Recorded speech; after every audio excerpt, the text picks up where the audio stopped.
खूनी Sunday channel आपके लिए लाए हैं हॉरर एनिमेटेड स्टोरी।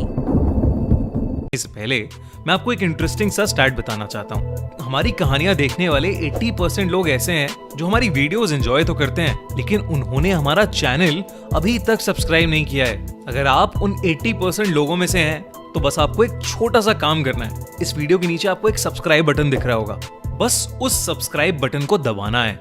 बस इतना सा काम करना है आपको, और लगे हाथों बेल आइकन भी प्रेस कर देना ताकि हमारी लेटेस्ट वीडियो आते ही आपको सबसे पहले पता चले।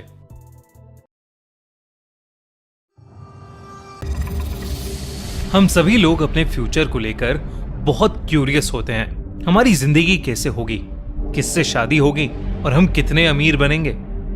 ये सब चीजें हमें बहुत एक्साइट करती हैं, और इसलिए हम पंडित, फॉर्च्यून टेलर्स, एस्ट्रोलॉजर्स और टैरो कार्ड रीडर्स के पास जाते हैं। टैरो रीडिंग एक ऐसी आर्ट है जहां एक टैरो रीडर कुछ कार्ड्स के थ्रू आपका फ्यूचर बता सकता है। वो आसपास की पॉजिटिव एनर्जी से रिक्वेस्ट करता है कि वो आपकी किस्मत की टैरो कार्ड निकालने में हेल्प करे।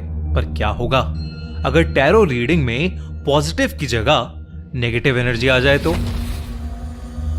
25 साल की मेहर को भी ये सब चीजें बहुत एक्साइट करती थीं। उसने अपनी मेडिकल की पढ़ाई छोड़कर टैरो रीडिंग करना सीखा था, और वो इसी में अपना करियर बनाना चाहती थी।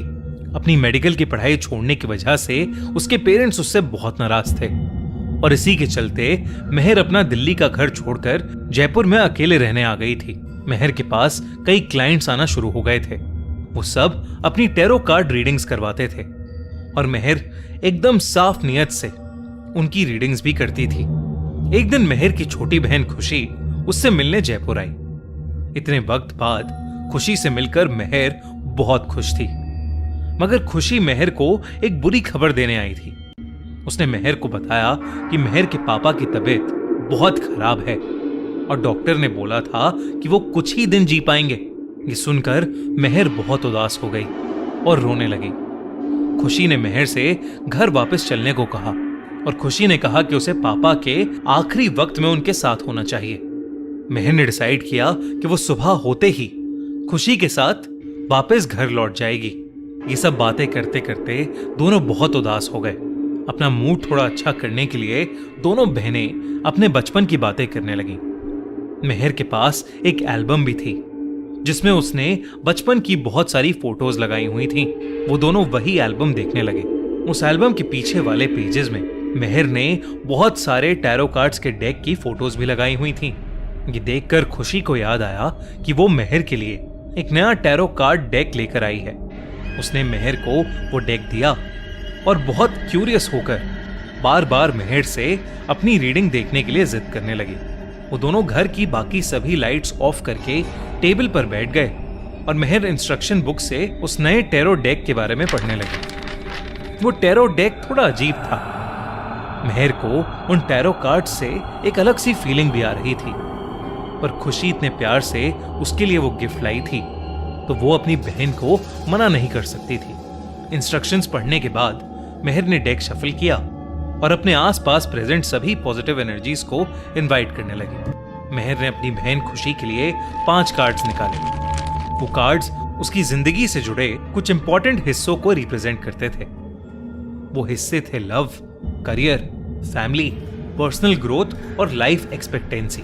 मेहर वो रीडिंग शुरू करने ही वाली थी कि उसे अचानक से अपने रूम से कुछ अजीब आवाजें आने लगी। वो खुशी को वहीं छोड़कर अपने रूम में चेक करने गई तो उसने देखा कि उसकी अलमारी खुली पड़ी थी, और उसमें से सभी टैरो कार्ड डेक्स जमीन पर गिरे पड़े थे। ये देखकर मेहर बहुत हैरान थी, क्योंकि अलमारी का दरवाजा तो बंद था, तो फिर अचानक कैसे वो अपने आप खुल गया।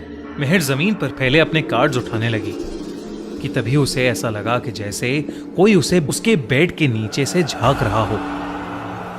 मेहर ने जैसे ही बेड की तरफ देखा तो अचानक से एक सर बेड के नीचे से चला गया, मानो मेहर से छुप रहा हो। ये देखकर मेहर के रोंगटे खड़े हो गए।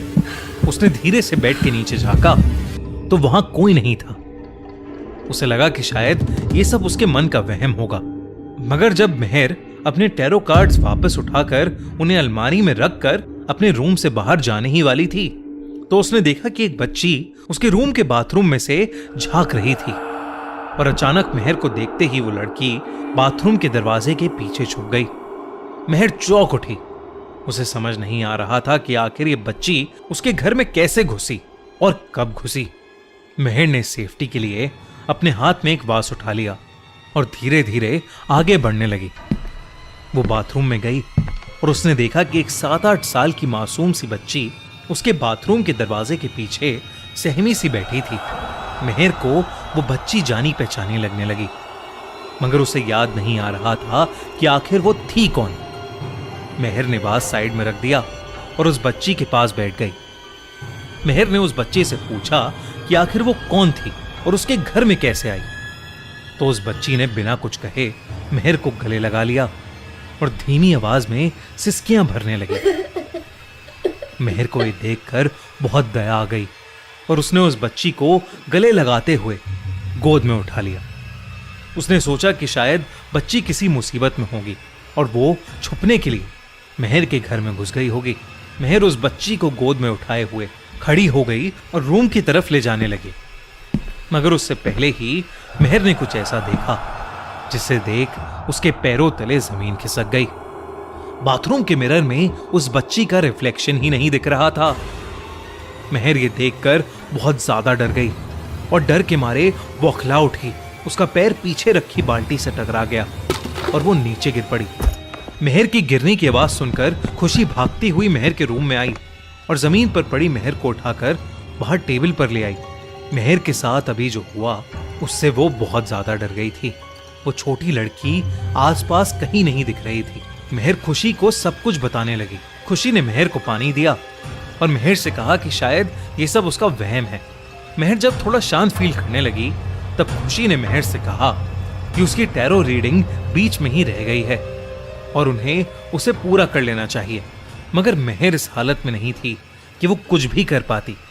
वो खुशी को अपने साथ हुए इंसिडेंट के बारे में वापस बताने लगी कि तभी मेहर का फोन बज उठा। फोन पर मेहर की मॉम का कॉल आ रहा था। मेहर ने फोन उठाया तो उसकी मॉम फोन पर बहुत ही ज्यादा रो रही थी। मेहर को लगा कि शायद उसके पापा की तबीयत बहुत ज्यादा बिगड़ गई होगी। मेहर ने उनसे पूछा कि उसके पापा कैसे हैं, तो उसकी मॉम ने कहा कि उसके पापा तो बिल्कुल ठीक हैं, मगर उसकी बहन खुशी का एक्सीडेंट हो गया है।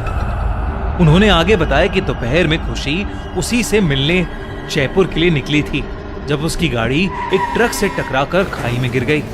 आसपास के लोगों ने बुलडोजर बुलवा के उसकी गाड़ी को खाई से बाहर निकलवाया, तब भी उसकी सांसें चल रही थीं। तो लोकल लोग खुशी को हॉस्पिटल ले गए और वो अभी बहुत क्रिटिकल कंडीशन में है। ये सब सुनकर मेहर को ऐसा लगने लगा कि जैसे वो अभी बेहोश हो जाएगी। उसका सर एकदम से बहुत भारी होने लगा। उसका पूरा शरीर ठंडा पड़ने लगा था और वो डर के मारे कांपने लगी थी। उसके सामने बैठी खुशी उसे देखकर मुस्कुराने लगी। तभी अचानक खुशी का चेहरा बदलने लगा। वो उसी छोटी बच्ची में बदल गई जिसे अभी कुछ देर पहले मेहर ने देखा था। धीरे धीरे वो हंसती हुई छोटी लड़की मेहर के पास आने लगी।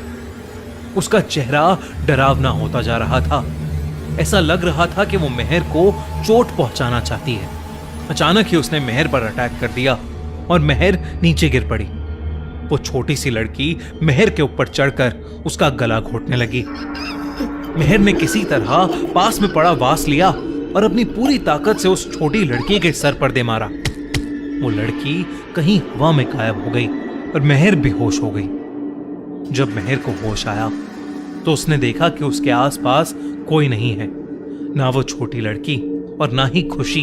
बस वो टैरो कार्ड्स पड़े हैं जो उसने खुशी की टैरो रीडिंग के लिए निकाले थे।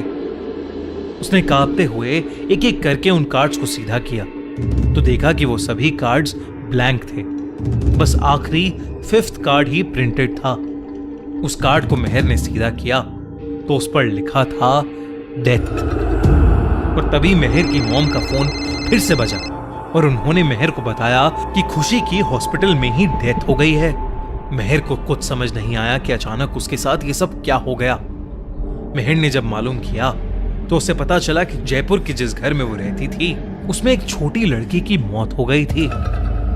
और उस छोटी लड़की की आत्मा अक्सर वहां भटकती है। इस इंसिडेंट के बाद मेहर कई दिनों तक शॉक में थी।